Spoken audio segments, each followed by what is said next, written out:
A todos, ¿cómo están? Espero que se encuentren bien. Mi nombre es Álvaro, yo soy egresado de la licenciatura en Turismo en la Universidad Católica de La Plata hace ya unos meses, de la primera camada de exalumnos, y estamos aquí reunidos para llevar el sexto encuentro del ciclo Bitácoras Turísticas, una idea que tuvo la dirección de la carrera, para poder hablar y conversar sobre distintos temas de una forma más descontracturada, más relajada, y poder tener una mirada, sobre todo en estos tiempos tan difíciles que estamos atravesando.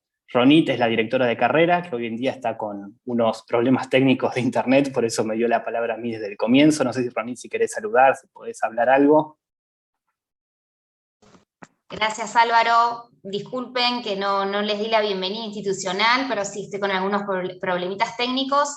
De todas formas, dejo en las manos de Álvaro, que es un excelente orador, el inicio de esta charla. Él les va a dar la bienvenida, va a presentar al invitado. Así que nada más que darles las gracias por estar presentes en este encuentro nuevamente, en este jueves de Bitácoras.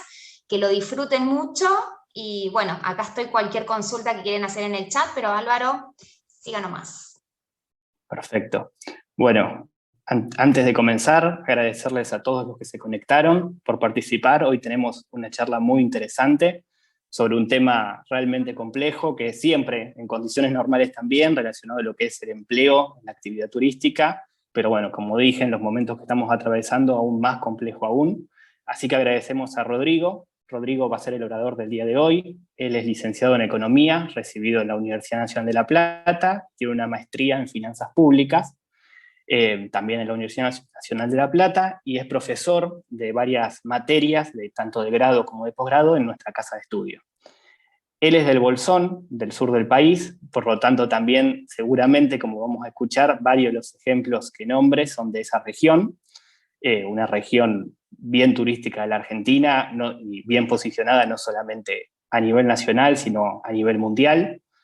Por lo tanto, le damos las palabras a Rodrigo. Lo que les quería comentar en relación a las consultas, podemos hacerlas por el chat, nosotros vamos a estar controlándolo para poder hacerlas ya sea en el momento de la charla o después al final cuando se abra el ciclo de preguntas. Y si no, también lo que podemos hacer, que esto lo vamos a hacer a partir de hoy, es, como la idea es que sea un diálogo, se puede abrir el micrófono o levantar la mano, que da la opción Zoom, para poder conversar en el momento, no solamente para hacer una pregunta, sino también para compartir alguna idea o conclusión. Así que bueno, muchísimas gracias, Rodrigo, te dejamos el espacio. Bueno, muchas gracias a todos. Gracias, Ronit, gracias, Diego, Álvaro, bueno, Laura. Gracias a la institución también por el espacio que me parece que son geniales. Como bien dijo Álvaro recién, la idea era hacerlo bastante descontracturado. Desconstruir algunos formatos también está bueno y hablarlo libremente me parece que es también muy enriquecedor. Ese ida y vuelta es muy enriquecedor. Más cuando es un tema tan complejo. La verdad que vamos a tener que actuar en el futuro, en el corto plazo y en el mediano plazo, de forma bastante ágil, porque se está moviendo muchísimo el tema y, como bien saben ustedes, el trabajo dentro del sector turismo tiene un efecto multiplicador tan importante a nivel mundial y en Argentina, que creo que va a ser uno de los ejes principales sobre lo que se tiene que programar todo el plan de acción de desarrollo que tenga el país. Por eso armé una presentación que van a ver que no puedo dejar de ser tan economista ni de pensar en las finanzas públicas, porque eso es la base sobre las cuales después se pueden llegar a ejecutar las políticas públicas, y de las políticas públicas depende un montón el sector turismo.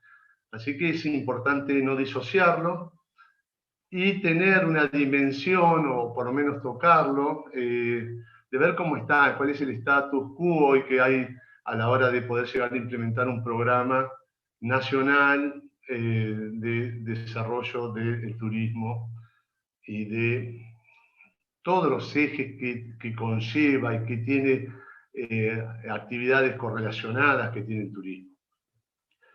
Que es una materia pendiente, ¿no? Vamos a partir de ahí. Si esto lo tuviéramos muy desarrollado, no tendríamos que hacer, bueno, no tendría que haber hecho tanta explicación.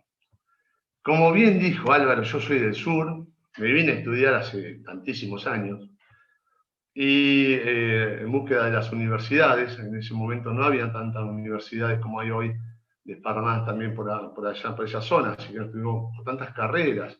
Hoy está la de Río Negro, la de Comahue, bueno, hay un montón de universidades que uno podría verse que en el mismo Neuquén también. Pero, bueno, elegimos estos rumbos. Vine a estudiar el licenciatura en Economía, después profundicé la licenciatura, como decían, en lo que es las finanzas públicas. Me parecía que esa era la materialización financiera de todas las políticas públicas. O sea, me parecía que si no pasaba previamente por ese tamiz, no se iban a ejecutar esas políticas. Entonces me parecía también tener un tacto bastante profundo con respecto a lo que cuáles serían los recursos y cuáles son los objetivos de políticas que se llevan a cabo. Y doy política económica y también política de desarrollo local. Cuando doy política de desarrollo local, todo lo que tenga que ver desarrollo local, desarrollo regional, obviamente el turismo es una de las materias que siempre tocamos como el eje esperanzador que pueda llegar a hacernos surgir de una vez por todas de muchas de las crisis que tienen las regiones. Todo lo que tiene que ver con cuestiones endogenizadas. Las cuestiones son exógenas, vamos a ver si las podemos también plantear y ver cómo nos afectan esos shocks. Yo les preparé, a ver si ya puedo compartir, sí, creo que sí. A ver, Yo soy el director del Observatorio Socioeconómico que tiene la universidad, así que ese es el mapa del indicador. Obviamente hice un freerider de lo que sería una presentación. Y bueno, lo que vamos a ver sería una mirada económica pre y post pandemia. Y vamos a tocar el tema trabajo. Los ejes, los que sería para ordenar un poco, tenía que ver con cuál era la sensación que teníamos de mundo prepandemia, qué nos estaba pasando, Argentina prepandemia, y después pensar un poquito hacia adelante. Sería muy bueno que podamos tener como una charla sobre pensar cuáles serían los próximos desafíos que tenemos, pero tener un muy buen conocimiento de cuál es el punto de partida que tenemos en términos de las políticas económicas. Entonces, si tengo que hablar del mundo prepandemia, obviamente veníamos de un proceso vertiginoso.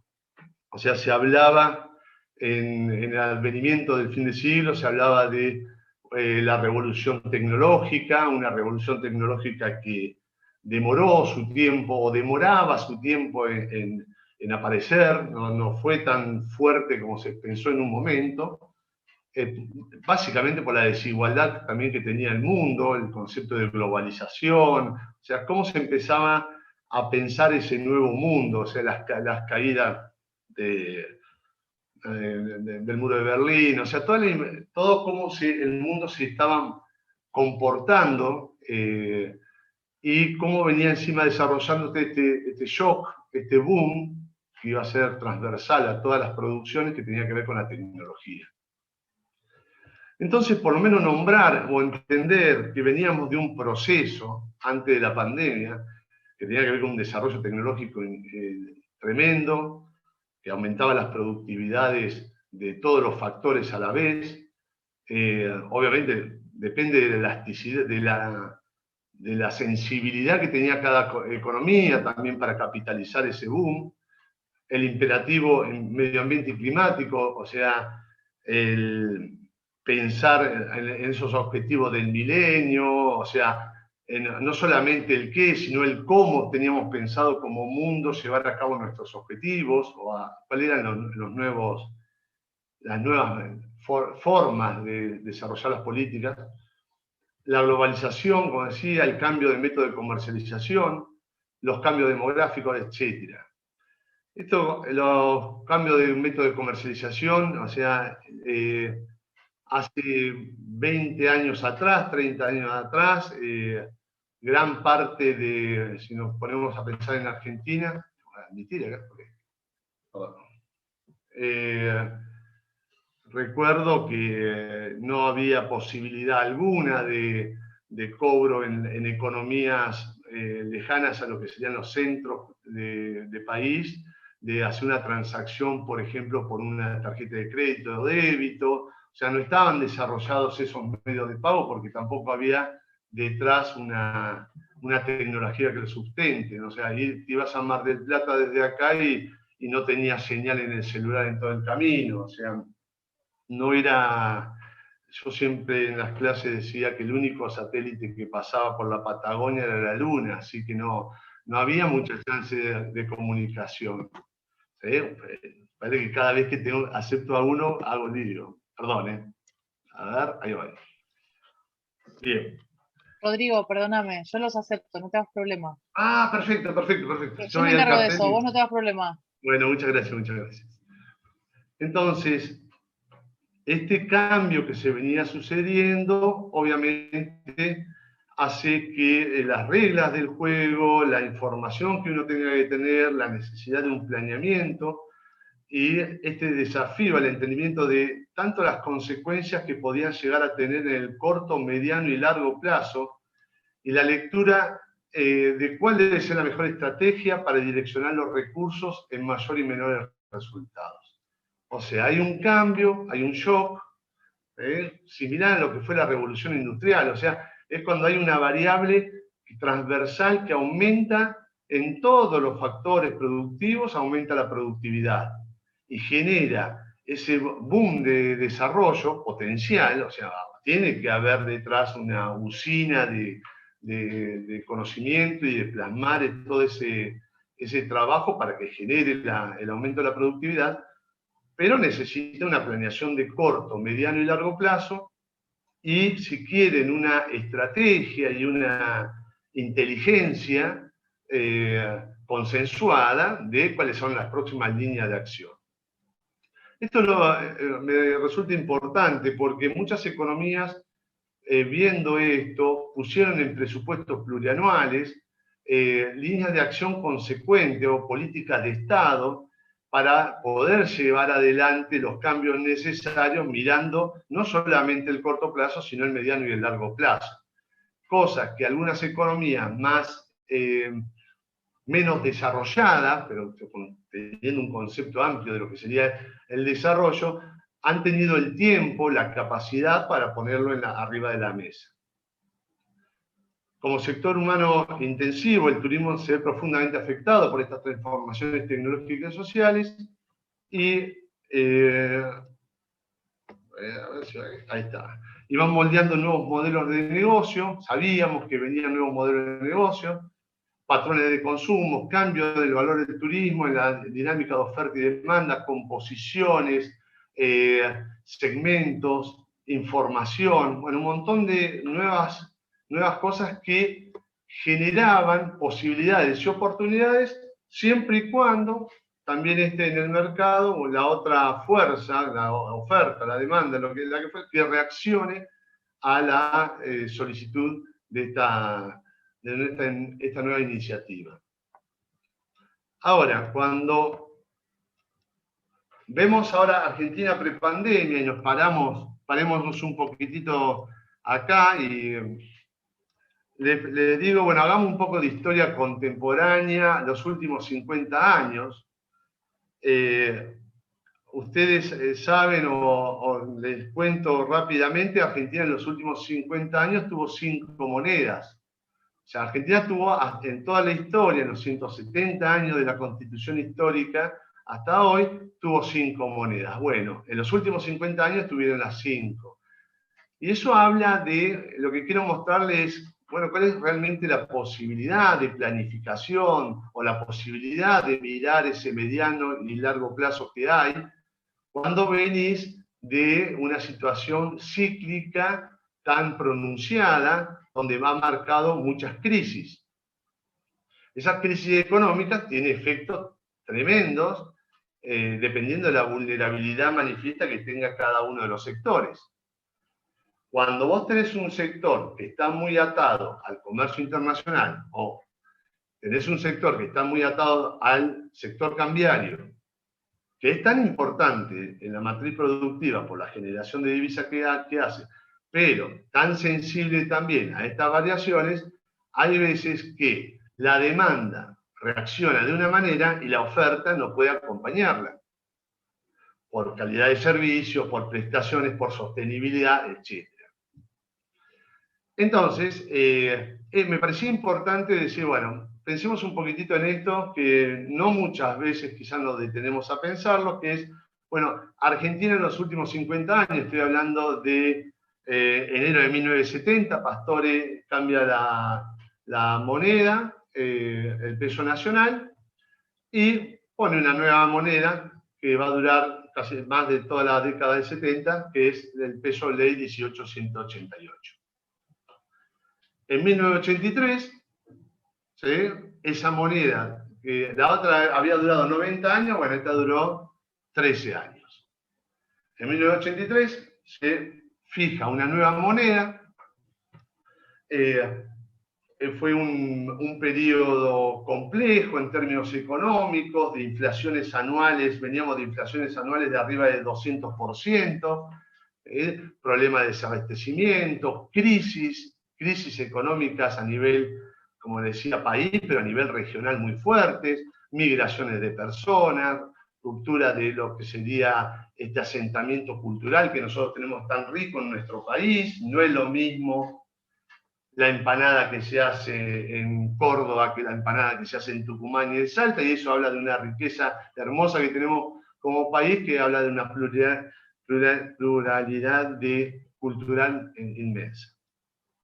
Pero claro, cuando vos tenés situaciones tan abruptas como estas, todo lo que es el aparato productivo apoyado en las empresas termina totalmente sensibilizado, y obviamente toda proyección de inversión o toda mirada hacia adelante sufre de una miopía, que lo único que impera es el corto plazo. Lo único que impera es el hoy, y las aperturas estratégicas políticas de mediano plazo empiezan a atrofiarse, diría yo. No solamente cuando es un shock, probablemente la desestimás, decís, no hago hoy la política, lo dejo para un periodo de bonanza, pero cuando vos tenés un cambio monetario de este estilo, una hiperinflación de este estilo, una reorganización en un país federal como el nuestro, que le da a las provincias parte del gasto, pero no los recursos, como se hizo en el 81 con la ley de educación, bueno, digamos, hay una serie de variables que hay que tenerla en cuenta a la hora de decir, bueno, ¿cómo es la proyección de la política económica? Y en esa proyección de la política económica está la proyección también, o la rama importante de acción que tiene el turismo. ¿Qué quiero decir con esto? Es que esto tiene que ser un proceso de aprendizaje. Si nosotros no miramos todo el camino que venimos haciendo, es muy difícil que mirando hacia adelante no tendamos a cometer esos mismos errores, no hayamos hecho un proceso de aprendizaje. Entonces, como decía, 5 monedas, en 1983 estaba el peso argentino, y como saben ustedes, en 1985 se hace el plan austral, un plan de estabilización basado en tipo de cambio. Un plan de estabilización basado en el tipo. ¿Qué se tenía que estabilizar? La economía. ¿Qué se tenía que estabilizar? El grado de inflación que había. ¿Qué se tenía que estabilizar? La desigualdad social que tenía la economía. Social, regional y funcional. O sea, recuerden que tenemos un artículo 16 en la Constitución que habla de la igualdad, de 1853, la histórica. Entonces, es prioritario que las políticas públicas sigan conceptos de igualdad y de desarrollo. Entonces, lo que teníamos era, necesitamos un plan de estabilización. Bueno, sucede la década del 80, para no irnos muy a esa parte histórica, pero digamos, otro día lo podemos hacer. Hay un plan que en 1985 implementado, pero en 1989 ya estaba con problemas serios, no había logrado estabilizar. Es más, intentaron poner otros tipos de plan, como el plan primavera. El objetivo era frenar la inflación frenar la inflación, pero no se estaba logrando. En esa época había también desabastecimiento. Si ibas al supermercado a comprar azúcar, ¿sí?, en el supermercado, más en un pueblo, imagínense, del Bolsón, más chiquito, que tenía... el diario llegaba a las 3 de la tarde, en una camioneta que venía de Roca, o sea, lo que te decía el almacenero, no te puedo cobrar porque no sé cuál es el precio de reposición que voy a tener. Cuando venga la semana que viene el señor del azúcar, yo te digo cuánto me den, pero yo te voy a anotar acá. Y otras veces también lo que pasó, que en lugar de darte el kilo de azúcar con la bolsita que vos conocías, te daba medio kilo, lo fraccionaba y te vendía medio kilo de azúcar por el simple hecho de no tener un desabastecimiento al punto de al próximo vecino, no cliente, vecino, esa relación fuerte, no poder decirle que no tenía nada. Entonces es una situación seria. Cuando pasan esas cosas, hay menos transacciones. Cuando hay menos transacciones, hay menos bienes que se están dando de una persona que lo necesita, una persona que tiene como si fuera un sobrante comercial. Pero hay una necesidad de transacción, un bien que se mueve. Y por eso, cuando no hay ese movimiento de bienes, por eso en economía se dice que hay un menor bienestar. El bienestar es estar bien. Y el estar bien tiene que ver con muchos conceptos. Después podemos definir qué cosa hace bien y qué cosa hace mal, pero con muchas cosas tiene que ver con la cantidad de bienes que estén produciéndose en la economía, desarrollándose en la economía, creciendo en la economía. Hay personas que fuman un atado de cigarrillo y dicen que eso es lo que le hace bien. Bueno, por eso le digo, también es relativo cuál es el concepto de bienestar que podemos entender. Pero era una economía que venía frenada. Entonces, muchas de estas variables estratégicas que podían llegar a plantearse para salir de una situación productiva, precaria, que tenían muchas economías regionales, no se estaban tratando. Es más, se estaban perjudicando. Entonces, ahí podemos ver en algunos datos censales, que eso también adolecemos bastante, migraciones de economías regionales de la Zafra, de Tucumán, que vienen a los conurbanos, como por ejemplo Bahía Blanca y por lo turístico, tiene mucho en el conurbano gente de Río Negro, también de la Pera y la Manzana, etc. Economías que colapsaban. Tuvimos en este mismo periodo 5 crisis de economías regionales. Con lo que implica eso, la ruptura del empresario emprendedor, que deja de tener el desarrollo de su local, de su negocio, de su chacra, lo que fuere, el no dejárselo a los hijos, porque dice, mirá, yo preferiría que vos no hagas esto mismo, porque ya viste cómo lo que me cuesta a mí, etc. Y bueno, eso ha hecho que la matriz productiva, la generación también de muchas variables que después tuvieron que ver mucho con el turismo también, por ejemplo el lúpulo, con la cerveza artesanal, etcétera, hayan quedado muy deterioradas con estos tipos de cambios o de crisis de economías regionales. Bueno, del 85 al 92, una secundaria, no más. ¿Sí? Nos duró lo que... Imagínense los chicos que estaban juntando plata para el viaje de egresado en esa época, quizás empezaron ahorrando en una moneda y terminaron en otra. Nuevamente, otro plan de estabilización basado en tipo de cambio que se llamó convertibilidad. Acá ahora era mucho más grande la crisis de expectativas que había, las burbujas especulativas, el país desarticulado, la desigualdad que existía, los procesos hiperinflacionarios o inflacionarios que había, el nivel de bienestar bajo que existía, porque no hay transacción de bienes, los mercados no asignan recursos, y eso llevó a decir, bueno, después de varios ministros de Economía y después de varios planes que habían querido implementar ministros de Economía, se pudo implementar un plan que estabilizó de alguna manera, o por 10 años, la variable, por ejemplo, las variables monetarias, vamos a poner así. En esa década se hicieron algunas cosas de inversiones que habían estado podatadas por mucho tiempo, algunos aciertos, algunas cosas que después fueron vistas también como muy negativas, pero lo cierto es que por 10 años hubo una idea, un horizonte de planeamiento de cuánto valía la moneda local con respecto a otras monedas, pero un costo muy alto.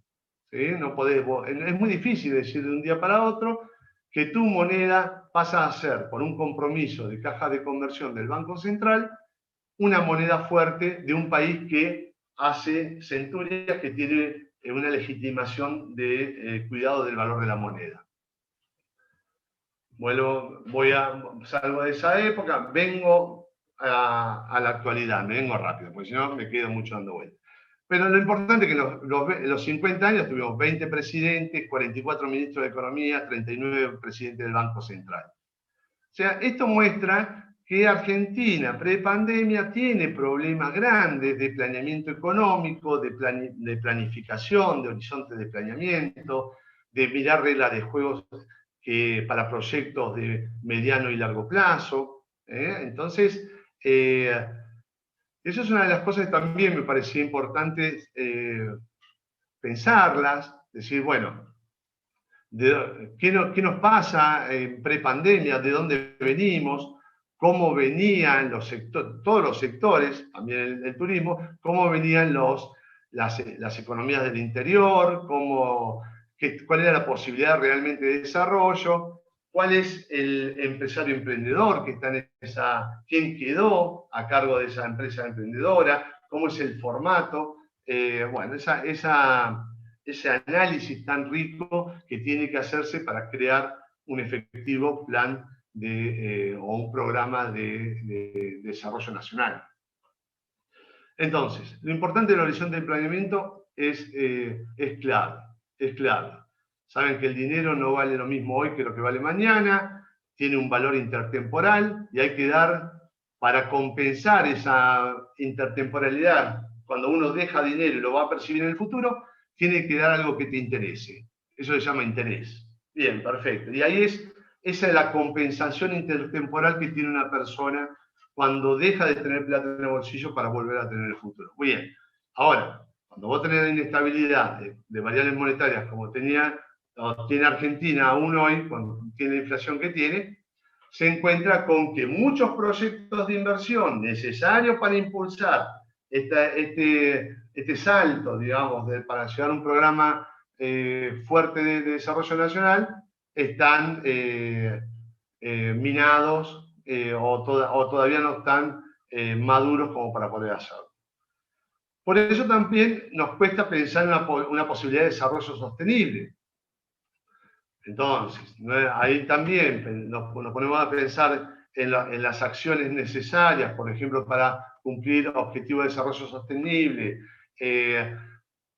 dar la posibilidad de recupero de inversión con grandes obras, no solo las públicas, sino también las privadas. ¿Sí? Darle un horizonte de recupero de la inversión, para dar también sostenibilidad a la calidad de servicio que se requiere. Y otra de las cosas que pongo, también la carencia de datos. Es cuando uno mira informes de turismo o cuando uno dice, bueno, vamos a mirar datos duros de Argentina, por lo general uno se encuentra a partir de un dato extrapolado, un dato que es, bueno, a partir del censo del 2010, de hace 11 años, o a partir, viendo proyecciones o trabajos, por ejemplo, de Natalia Porto, que fue compañera mía en la universidad, que se ha especializado en todo lo que es la rama de turismo.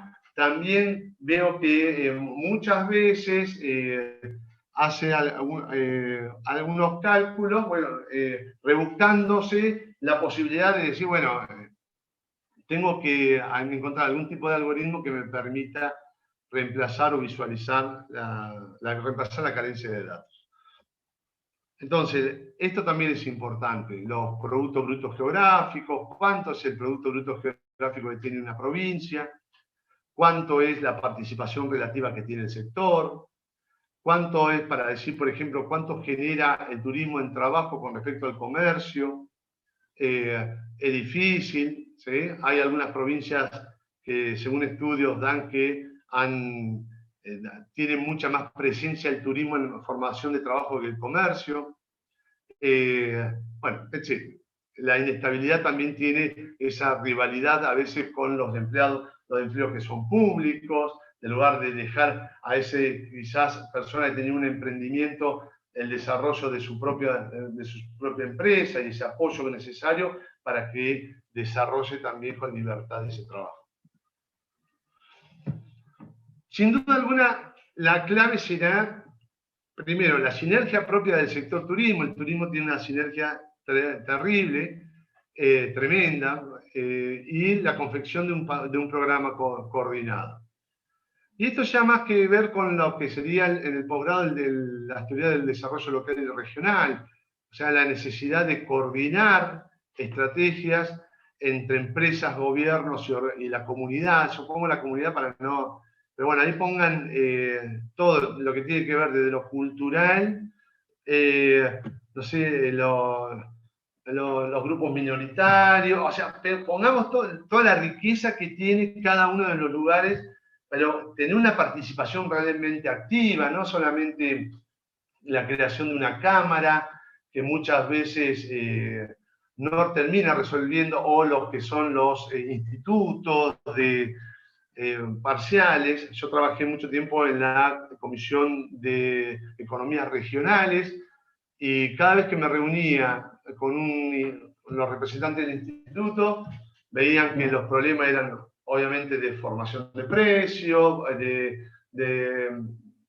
problemas con los eslabones más débiles del clúster, etc. Y que no habían resuelto, en definitiva, a los 10 años, el por qué se lo había creado. Persistían los mismos problemas, y aún más, a veces se daba la integración vertical, lo cual monopolizaba en una instancia industrial, por ejemplo, el acopio, etc. Entonces, o las cámaras de frío, etc. Entonces, esto tiene que ser realmente con un proceso de aprendizaje muy grande. Esto que decíamos, no olvidarse que venimos de 50 años de perder muchos grados de libertad a la hora de hacer política pública, y de que gran parte de la sociedad, si no toda, se ve muy perjudicada por esos procesos de inestabilidad. Entonces, no es a cualquier costo que uno termina haciendo lo que hizo países como el nuestro. Nosotros lo hacemos a un costo muy alto en términos sociales. Entonces, también eso me parece que es una condición que nos obliga a haber aprendido del proceso que nosotros venimos haciendo de llevar a cabo las políticas públicas. Entonces, para que se dé este diagrama de Venn, esta interacción, digamos, obviamente se tiene que tener mucha información, mucha y muy buena información, formación es fundamental. Formación, que haya personas que están altamente calificadas para llevar a cabo las políticas públicas, para mirar dónde están los ejes de trabajo, abiertos, que sean posibilidades de investigación, pero de investigación profunda, no charlas de un rato para después más o menos dejarlo en un papel, pero después no plasmarlo en los presupuestos públicos, por ejemplo. Y después la responsabilidad social empresarial, algo que es tan actual, pero bueno, también ponerlo en plano. Por ejemplo, el otro día hablábamos, ¿qué pasaría si uno quisiera hacer un centro de esquí o una nueva pista de esquí? O sea, el tema de hacer toda esa obra, ¿cuánto tiempo hay que llevar adelante esa obra? ¿Y cuánto es el valor de recupero de esa obra? ¿En cuánto tiempo yo realmente puedo proyectar recuperar esa obra? Entonces, es complejo cuando no tenés reglas claras de programación. Por eso Te interrumpo un segundo, sí. Rodrigo, ¿puede ser? No, sí, que hablando, siguiendo, para que no sea solamente el monólogo tuyo, para poder aportar algún dato y algún detalle. Acá nos comentaba Diego en el chat Justamente relacionado a esto que estás poniendo de ejemplo de la pista de esquí, que uno de los problemas, según su punto de vista, es la dificultad en el acceso por parte de los privados a la información pública, y el no poder lograr eso, a poder lograrlo de una forma no completa, es decir, defectuosa, da pocas certezas al privado para poder invertir y para poder desarrollar un proyecto. Y totalmente correcto, es parte de la necesidad de estabilidad, es la claridad, la transparencia, las políticas públicas entendidas como un todo, digamos. Cuando vos tenés un sistema tributario, por ejemplo, el que tenemos nosotros, que es altamente, no tiene sencillez administrativa. Stiglitz habla de 5 variables para tener un buen sistema tributario. Una es la sencillez administrativa, o sea que sea de fácil manejo. Cuando no es de fácil manejo, cuando las normas son difíciles de leer, las complejas hasta para los técnicos que están en el medio. Fíjense lo que está pasando hoy con el tema del impuesto a la ganancia, que están los consejos profesionales, el de económica, está realmente tratando de entender cómo hacer para hacer la liquidación del impuesto a la ganancia. Y eso tiene que ver con esto que decía recién Álvaro, decía Diego, o sea, hay una muy mala información, están muy disociados cómo se llevan a cabo la información, entonces uno termina muy condicionado del accionar y por lo general no termina abriendo esa proyección o dándole espacio a esos nuevos proyectos de inversión. Pero ya que nombraron esto, una de las cosas de los últimos 50 años que tenemos, que es malísimo, pero malísimo, malísimo el sistema tributario. ¿Sí? Y eso no lo tenemos resuelto para nada. El impuesto a los ingresos brutos y el impuesto a los sellos se sabe, no hay libro que no diga que no es un impuesto totalmente distorsivo, que hace perder totalmente competitividad. Y bueno, nos cuesta, cuando otros países ya de la zona ya lo han resuelto hace tiempo, nosotros todavía no podemos lograr ese consenso para hacer un IVA subnacional, etc. Tantas soluciones que ya de la década del 90 estaban planteadas como para hacerse. Pero me parece que eso es también clave, porque necesitas del desarrollo de la empresa para tener manifestación de riqueza que se graban, se graban con impuestos justos, como tiene que ser un sistema tributario justo, y a partir de esa claridad de percepción de recursos tributarios, de recursos propios, se pueden impartir de nuevo las políticas el año que viene, las políticas públicas. ¿Alguna más?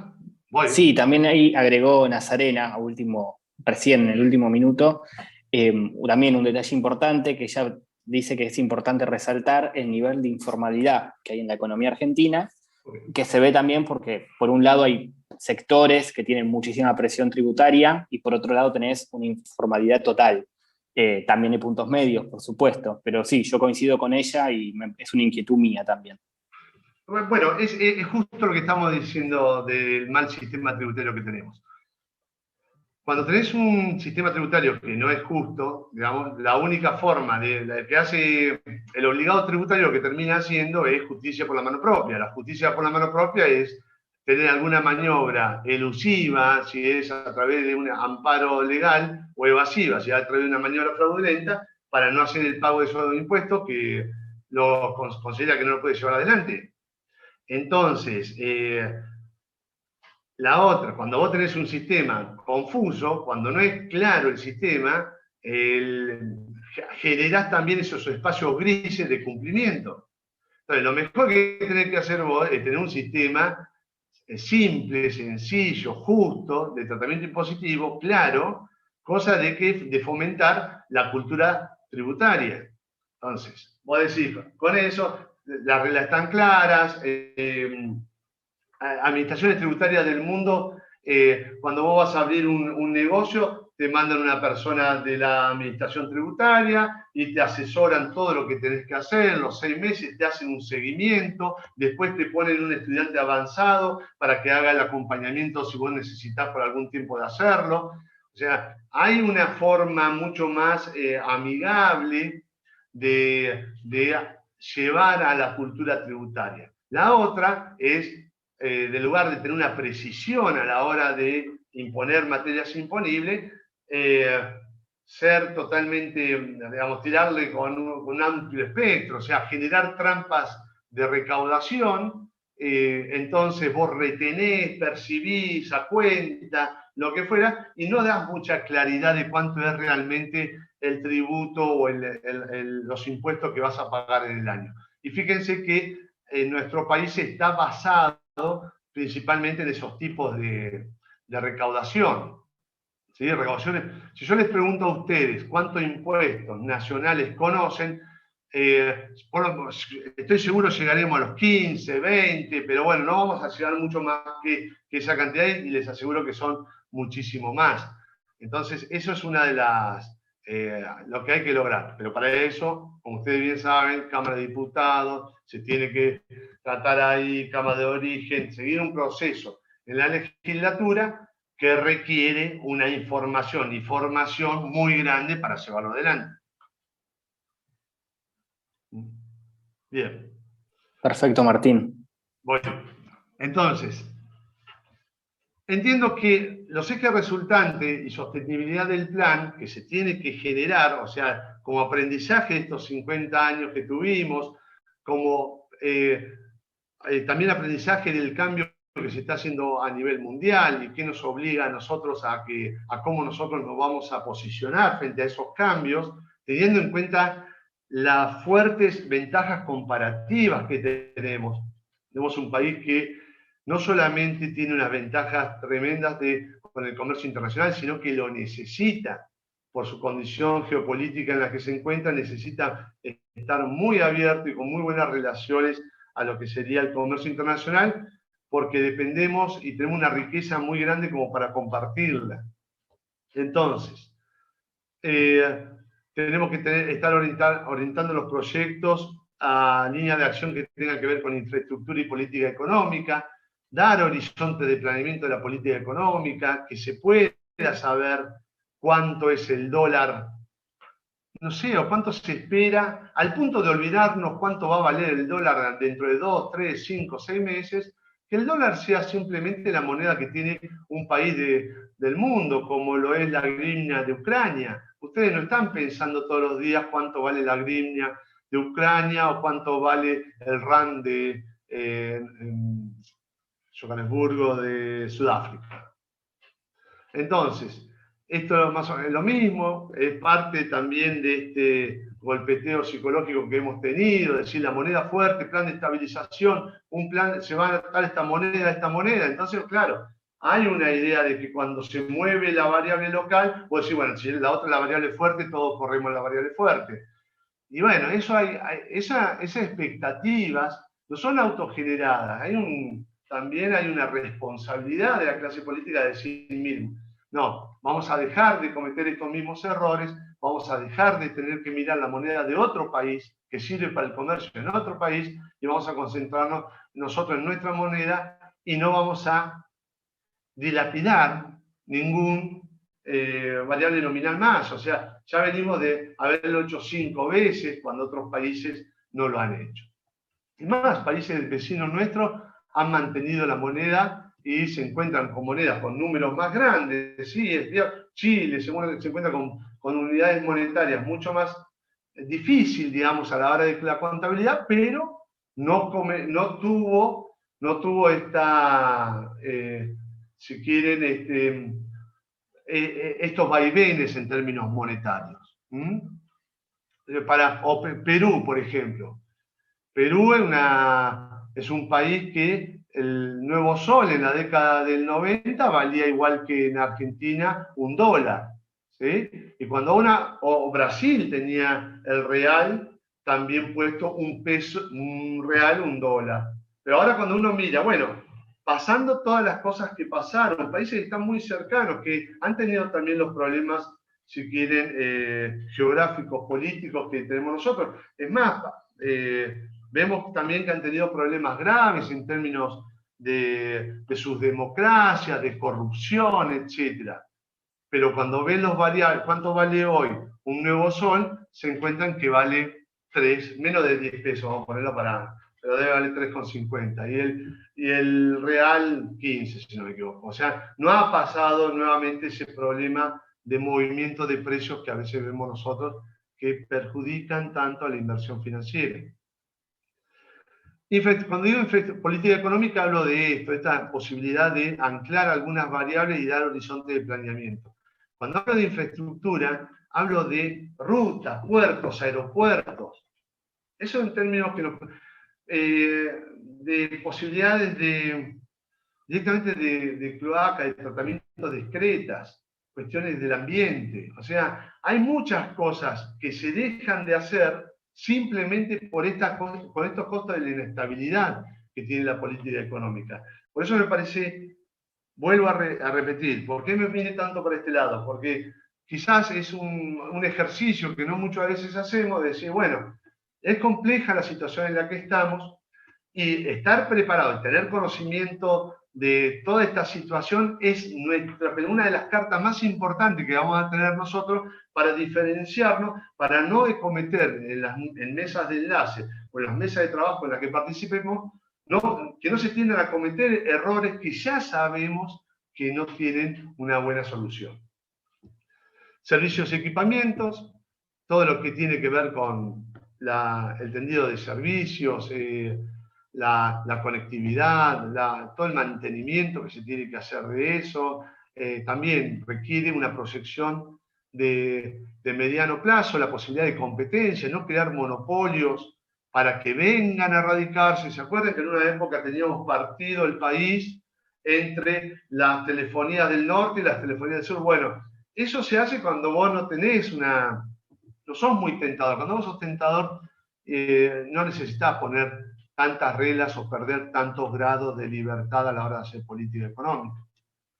Análisis de atractivos, las reales y potenciales, tener el tiempo para pensar hacia dónde va, hacia dónde desarrollar, rutas del chocolate, rutas de la cerveza, ¿sí? Tener la posibilidad de que se desarrollen todo, no hacer una ruta de cerveza y que solamente el empresariado que está más hábil de llevarlo adelante se posicione, pero después quede ese camino truncado, solamente nodal, donde están esas puntas de mejor desarrollo, pues se termina en todo caso desarrollando al que más fuerte estaba, y no se ve la bondad que tiene una política integral de desarrollo nacional cuando vos lo haces pensando en cada uno de los eslabones de ese clan.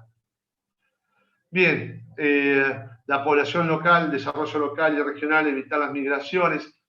También tener en cuenta las poblaciones las proyecciones que tienen las comunidades, los espacios locales y regionales, para evitar las migraciones, las rupturas que se generan en términos culturales, etc. Bien.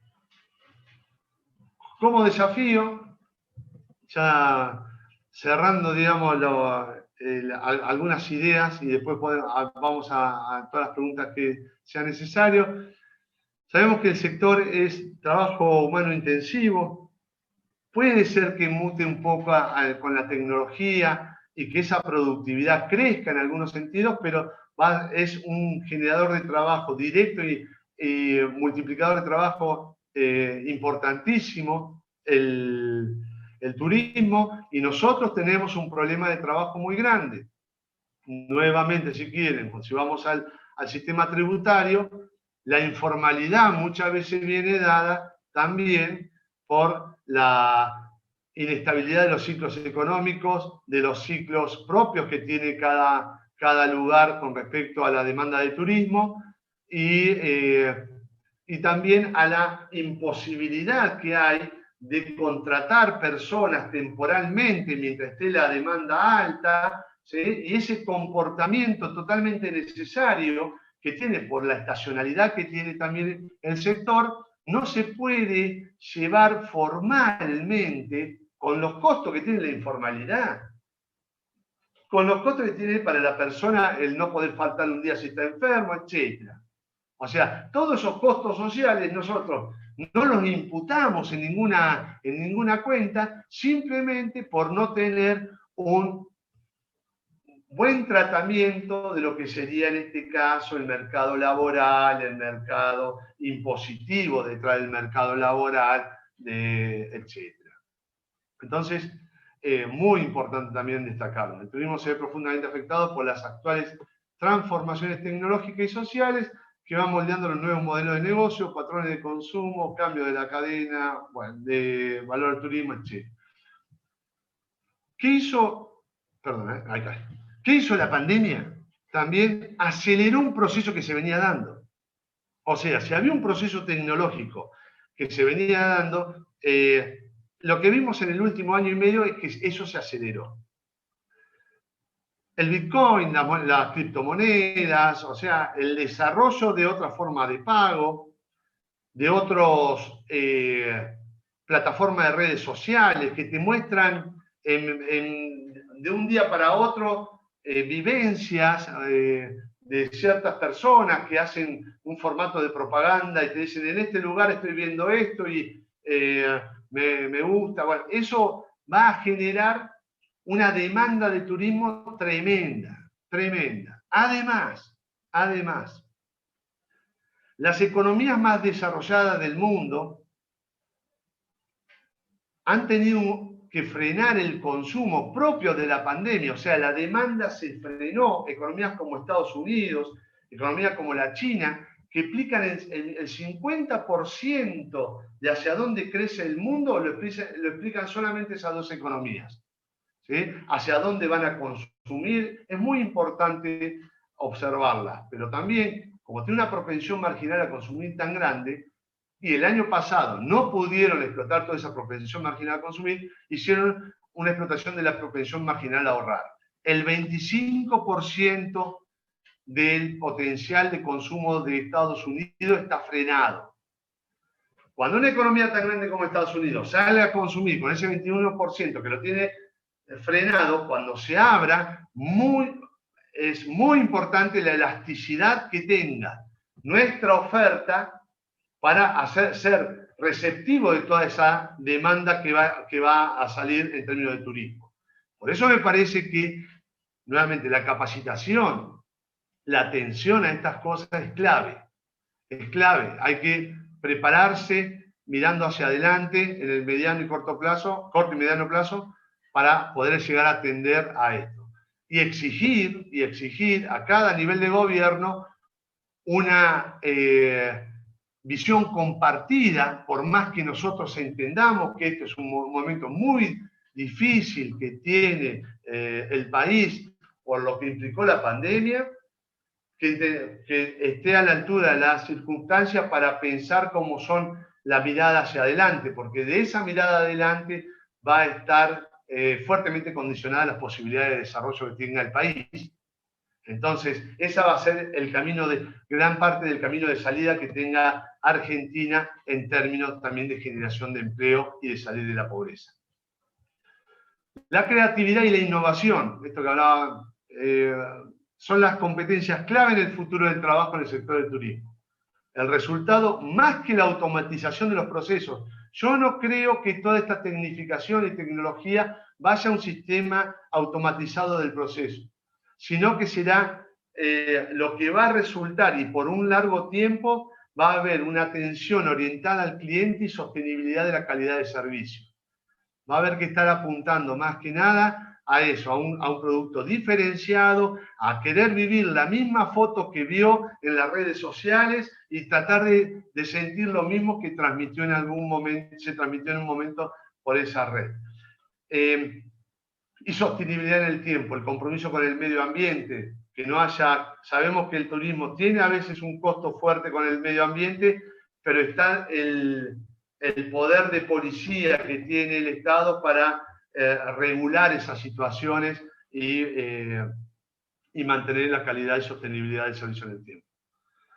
Como decía, la Argentina depende mucho del turismo, es muy importante que nosotros esta actividad la estemos planteando en mesa de trabajo continuamente con el aprendizaje que tenemos. Tenemos una riqueza y un potencial tremendo. Tenemos, por suerte, en la universidad profesionales que se están capacitando en este sentido, que van a poder estar a la altura de las circunstancias para tratar estos trabajos. Es clave por su efecto multiplicador en el trabajo del turismo. Cada uno que genera trabajo en el turismo se estima a nivel mundial que hay un 1,5 que se genera en una actividad conexa. Y además, y esto lo siento también como una cuestión personal, para el desarrollo de actividades conexas y localización de arraigo cultural. Nosotros de esta manera, desarrollando el arraigo cultural, no atentamos contra una idiosincrasia propia del pueblo argentino, que es la riqueza por la diversidad que tenemos, por ser un país tan grande, con tantas cosas hermosas que tenemos y que tenemos todavía que saber aprovechar. Mientras tanto esté esta generación que tenga ganas de ir contándole cómo se hace la empanada, cómo tenemos que aprovechar esa línea de trabajo que siguen estando vivas y ser lo suficientemente inteligentes para aprovecharla y aumentar el bienestar general, como dice nuestro preámbulo. Bueno, así que con eso terminamos. Muchas gracias y bueno, cualquier pregunta a disposición. Muchas gracias a vos, Rodrigo. Y ahora te llamo bien por tu nombre, perdón que me equivoqué anteriormente. No hay ningún problema. Hay una pregunta que había dicho Diego, pero me parece que estuvo ya respondida con la última parte de los desafíos. No sé si, Diego, si querés agregar algo. No, simplemente justo había consultado antes, me adelanté un poco tu exposición, Rodrigo, de esto de por ahí ir por la positiva y en vez de preguntarnos de cómo afecta negativamente la pandemia, la actividad turística, pensar en las oportunidades, ¿no? Una mirada positiva respecto de, bueno, de acá en adelante, la pospandemia, cuáles son esos espacios que son, o que pueden ser positivos o potencialmente transformadores de la actividad, para no caer siempre en cómo golpea el turismo, cómo golpea en realidad la economía, y un poco lo terminaste contestando al final. Sí, pero creo que es clave el turismo, es clave ponerlo, como decía, en las mesas de trabajo, estar capacitado, tener la visión panorámica de dónde venimos, cuáles son los ejes de acciones, copiar experiencias que hayan sido positivas, crear conceptos regionales, mancomunar las políticas, o sea, evitar darle a los municipios, darles herramientas para llevar las políticas locales adelante, pero también evitar esos egos que a veces suceden en términos municipales cuando están concatenados los clústeres para que se hagan y se lleven para adelante, que tengan esa humildad. La única forma de que fomentar esa humildad, teniendo en cuenta que tienen esos círculos que venían de trabajo, como lo que es la comunidad, una parte empresarial joven, emprendedurista, pero que tenga una visión, que se le dé la posibilidad de mirar para adelante y todo un trabajo mancomunado para llevarlo adelante. Cosa que se sobreentienda de que lo que se está tratando de maximizar es el beneficio social marginal, que entendamos ese concepto, que si no hacemos las políticas, que si no trabajamos a paso firme sobre esas cosas, termina habiendo un costo social, no es que es gratis, termina habiendo un costo social. Entonces, como decía vos, digo, veo que hay mucho positivo, hay que estar atento nada más, hay que abrir los canales de comunicación, hay que entender hay que mirar el mundo, que hay una gran parte del mundo que va a necesitar muchísimo de nuestros servicios y tenemos que estar preparados a eso. Y gradualmente ver la posibilidad de hacerlo, de ir haciéndolo crecer esas plataformas con un desarrollo, como decía recién, regional. Perfecto. Bueno, ahora llegó el momento de las consultas, preguntas, debates, comentarios, como quieran llamarle. Pueden comentar en el chat, pueden abrir el micrófono, levantar la mano. Totalmente, libertad total acá para poder conversar entre todos y preguntarle a Rodrigo las dudas que surjan y plantear los problemas que se consideren. Ahí estamos. No sé si alguien tiene alguna consulta, duda, quiere participar.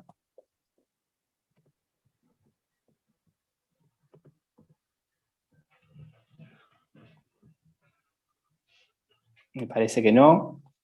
Bueno, hago un comentario yo, si les parece, para el cierre. Acá agradecen por los aportes. Gracias, Claudia, por participar. Yo lo que quería comentar, me quedo con dos conceptos de lo que dijiste, Rodrigo. Por un lado, el tema del empleo. Yo creo que una de las salidas que tenemos que tener como país es la de generar empleo genuino, que eso genera todos los beneficios económicos que ya sabemos, que ya están claros, pero también genera felicidad y alegría en el pueblo, en la población. Me parece que es un punto clave. Y por otro lado, el concepto que me quedo es la parte que decías de la moneda. Argentina, el dato que yo tengo, vos que sos más especialista en esta área lo podrás comprobar, es el segundo país del mundo, después de Estados Unidos, que tiene más dólares por persona per cápita. Después de Estados Unidos, que es el que los produce y el que tiene el país como moneda de curso legal.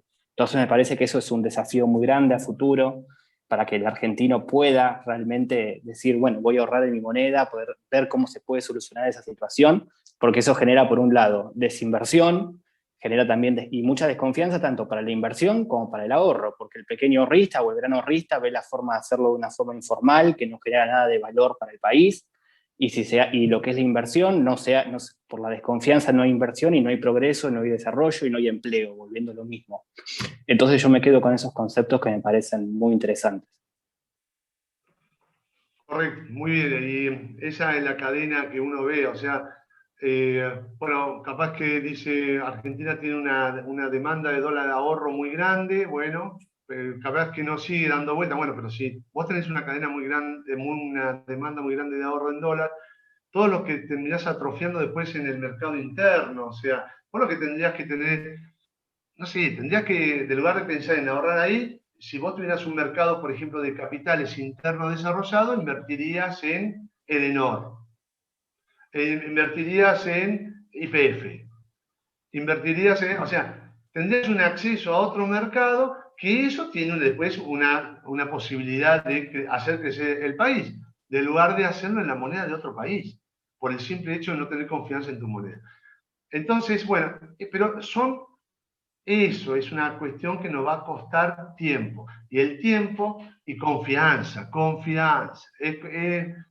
Se llama reputación, es la búsqueda reputacional. Es cuando vos haces una cosa, sos consistente en el tiempo, generás expectativas positivas, esas expectativas te dan la posibilidad de abrir el abanico de cosas internas, endógenas, que podemos llegar a hacer nosotros mismos. Así que sí es el camino. Es más, yo creo que de acá a 5 años, las criptomonedas, si siguen creciendo como vinieron creciendo en los últimos años, van a generar en términos financieros un efecto, voy a ponerlo así para no sesgarlo mucho, un efecto fuerte en esto que nosotros ya tenemos en la cabeza de decir, bueno, invierto en otro billete. Capaz que puede ser que vaya a generar un cambio grande en ese sentido. Perfecto, Rodrigo, te agradecemos otra vez más por la participación y por tu exposición. El 30 de este mes tenemos el próximo encuentro sobre turismo universitario. Los invitamos a todos a participar y por redes sociales se va a estar haciendo la convocatoria. No sé, Ronit, si podés, porque estabas con inconvenientes, despedirte. Gracias, Álvaro. Bueno, muy buena la charla, gracias por participar a todos, por la exposición. Álvaro, por tu excelente, por ser nuestro guía en esta charla y tomar las riendas. A todos los profes que participan detrás de la organización del ciclo de bitácoras turísticas, que es un ciclo que tiene una periodicidad de cada 15 días nos encontramos. En este caso nos vamos a encontrar justo el miércoles que viene, por una cuestión de que estamos con actividades de extensión en la universidad, entonces no nos podemos juntar el jueves, pero normalmente nos juntamos cada 15 días. Este ciclo ya está por terminar en este cuatrimestre, pero para la alegría de todos queremos informarles que vamos a repetirlo en el segundo cuatrimestre porque realmente fue un éxito. la participación de alumnos, docentes, alumnos de otras universidades, de otros países, no solamente de fuera de la ciudad de La Plata, sino que de otros países, así que estamos sumamente contentos con el resultado, la participación de todos, de los profes que vienen a exponer, de los alumnos, de los asistentes, de los colaboradores, así que nada más que agradecerles, decirles que les va a llegar por mail una pequeña encuesta de satisfacción que les agradeceríamos mucho si la pueden responder porque nos ayudan a mejorar. Y bueno, espero verlos a todos el próximo miércoles, y les va a estar llegando también por mail la invitación, y lo pueden seguir, como dijo Álvaro, en las redes sociales. Así que si nadie más tiene algo que comentar, nos volvemos a encontrar el próximo miércoles. Muchísimas gracias a todos. Cuídense. Igual, cuídense, gracias a todos. Gracias. Rodrigo. Gracias. Hasta luego, gracias. Hasta luego. Nos vemos.